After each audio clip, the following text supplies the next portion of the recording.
Hello students, good morning.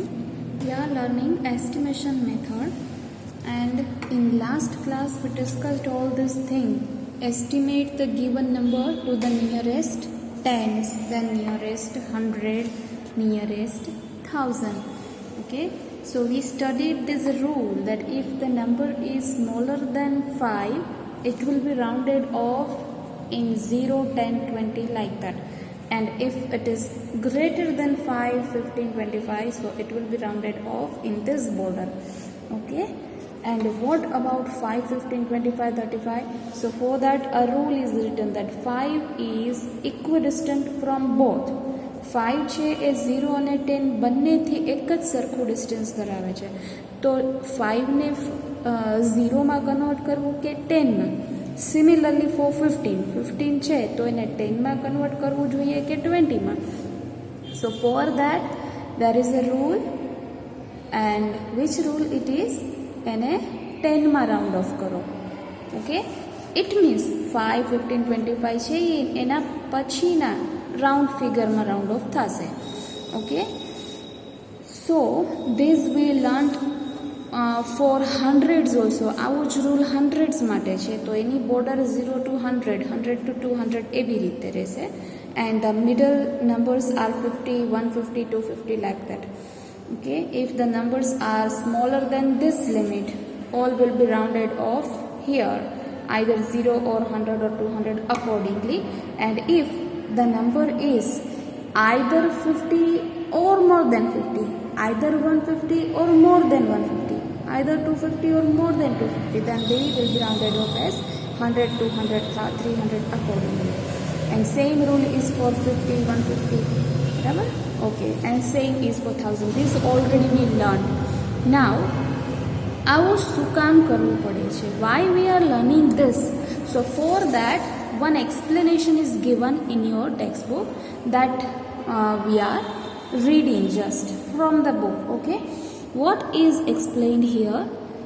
See, there is 3 numbers are given: 3946, 6579, 2050. What is the task? Add these 3 numbers. So for addition, what we have to do?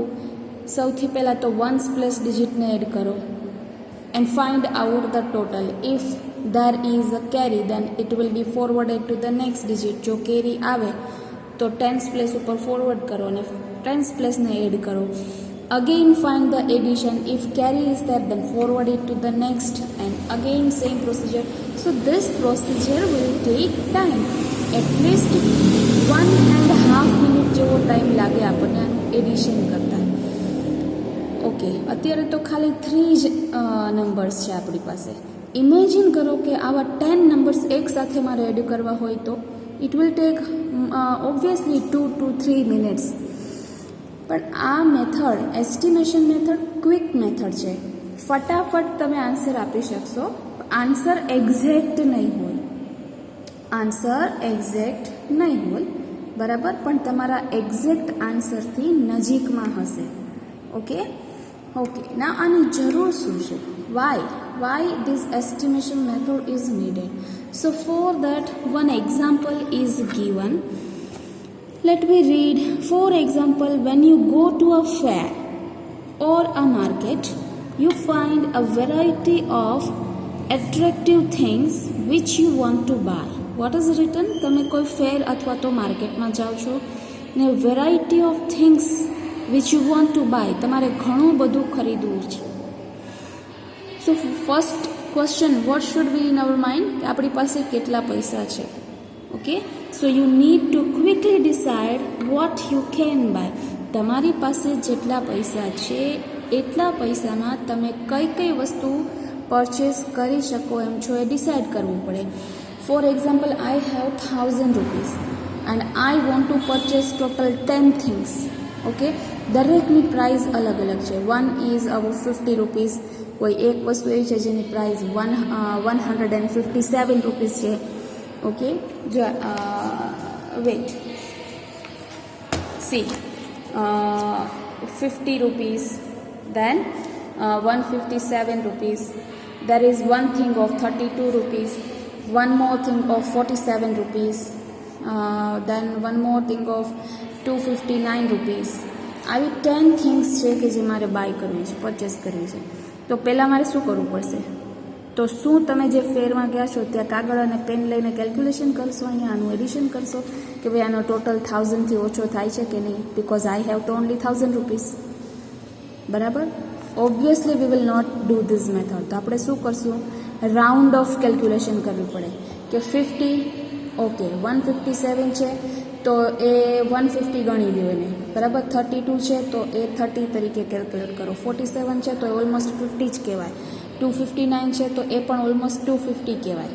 આવી રીતે round of કરી અને પછી તમે એનું calculation કરશો તો તમે ફટાફટ કેલ્ક્યુલેશન કરી શકશો. That is the benefit of this estimation method. Okay, understood? So that's why we are learning this method. Now in last class I explained you this theory. મેં તમને આ થિયરી એક્સપ્લેન કરી છે જેમાં લોઅર લિમિટ અને higher limit છે અને અહીંયા એક્ઝેક્ટલી એનો મિડ પોઈન્ટ છે. મિડ પોઈન્ટ ઉપરથી ખ્યાલ આવે છે કે નંબરને તમે શેમાં રાઉન્ડ ઓફ કરશો. જો આનાથી ઓછું હોય તો આ બોર્ડરમાં રાઉન્ડ ઓફ થાય. If greater or equal to this then round it off in this boundary. Now today one more trick I will explain. હજી એક ટ્રીક છે જેમાં તમારે આટલું બધું યાદ નહીં રાખવું પડે. રાઉન્ડ ઓફ કરવા માટેની સૌથી ઇઝી ટ્રીક. ઓકે, સો બી કોન્સન્ટ્રેટ.